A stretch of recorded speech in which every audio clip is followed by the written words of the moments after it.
और बात नई शिक्षा नीति पर मचे सियासी संग्राम की। नई शिक्षा नीति को लेकर अभी तमिलनाडु और केंद्र सरकार के बीच तू-तू मैं जारी थी, लेकिन अब सोनिया गांधी ने नई शिक्षा नीति को लेकर मोदी सरकार पर गंभीर सवाल उठाए हैं।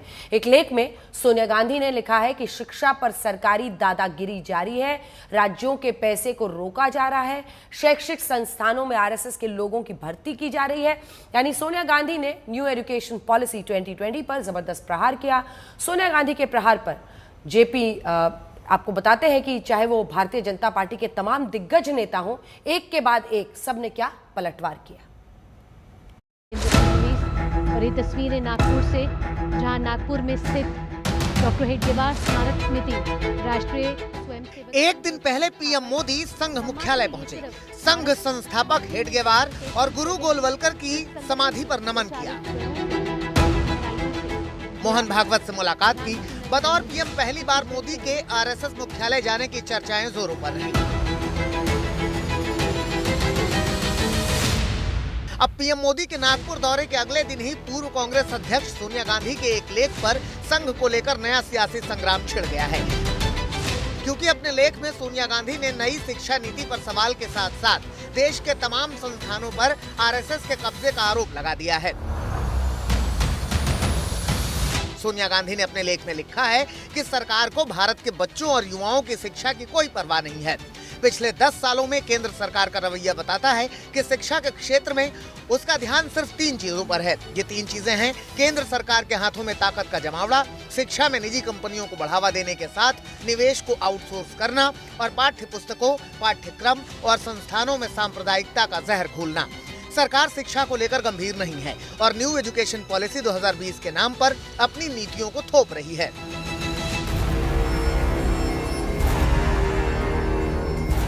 सिर्फ शिक्षा ही नहीं, सोनिया गांधी के इस लेख में राज्य सरकारों के अधिकार छीनने, संघीय ढांचे को नुकसान पहुंचाने, पाठ्यक्रम के जरिए इतिहास मिटाने, सरकार समर्थक प्रोफेसरों की भर्ती जैसे कई गंभीर आरोप लगाए गए हैं। इन आरोपों का बीजेपी नेता मुखर स्वर में जवाब दे रहे हैं।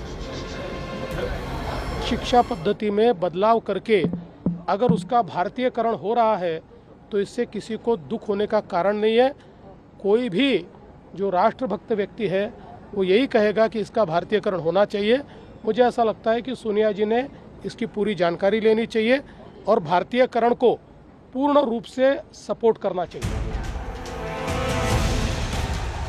हालांकि सियासत के बीच सवाल ये है कि क्या ऐसे आरोपों में वाकई दम है या केवल राजनीति के लिए ऐसे सवालों को हथियार बनाया जा रहा है।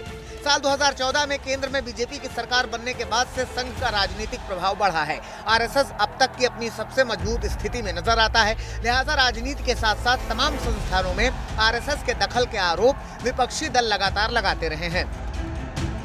एक संगठन हिंदुस्तान का जो भविष्य है, हिंदुस्तान का जो फ्यूचर है, हिंदुस्तान का एजुकेशन सिस्टम है, उसको खत्म करने में लगा है। उस इंस्टीट्यूशन, उस संगठन का नाम आरएसएस है। दरअसल नई शिक्षा नीति के पीछे सरकार की दलील पुराने एजुकेशन सिस्टम में बदलाव की है, ताकि नई सोच, नई ऊर्जा को बढ़ावा मिल सके। हालांकि नई शिक्षा नीति के तहत 3 भाषा फॉर्मूले ने लंबे समय से चली आ रही बहस को फिर से हवा दे दी है।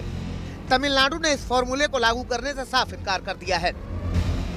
उधर संघ की ओर से ये कई बार साफ किया जा चुका है कि राजनीति में दखल संघ का मकसद नहीं है। साथ ही शिक्षा के भगवाकरण के आरोपों में भी कोई दम नहीं है। सोनिया गांधी जी राष्ट्रीय स्वयंसेवक पर टिप्पणी करने से पहले जरा अपना गिरेबान झांकिए।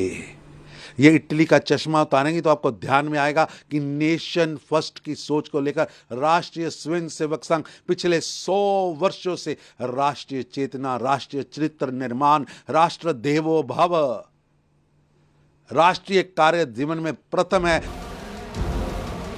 हालांकि इन सब के बीच बीते कुछ साल में आरएसएस पर हिंदू राष्ट्र बनाने पर जोर और अल्पसंख्यकों के प्रति उसके रवैये को लेकर सवाल उठते रहे हैं, जिससे कई मंचों पर विपक्ष मुद्दा बनाता रहा है।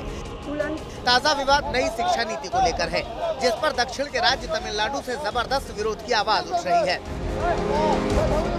सोनिया गांधी का ताजा लेख संघ के बहाने सरकार पर हमला भी है और विपक्षी दलों से साझा अपील भी। जाहिर है इस लेख के बाद शिक्षा में आरएसएस के प्रभाव के आरोपों पर लड़ाई और बढ़ेगी।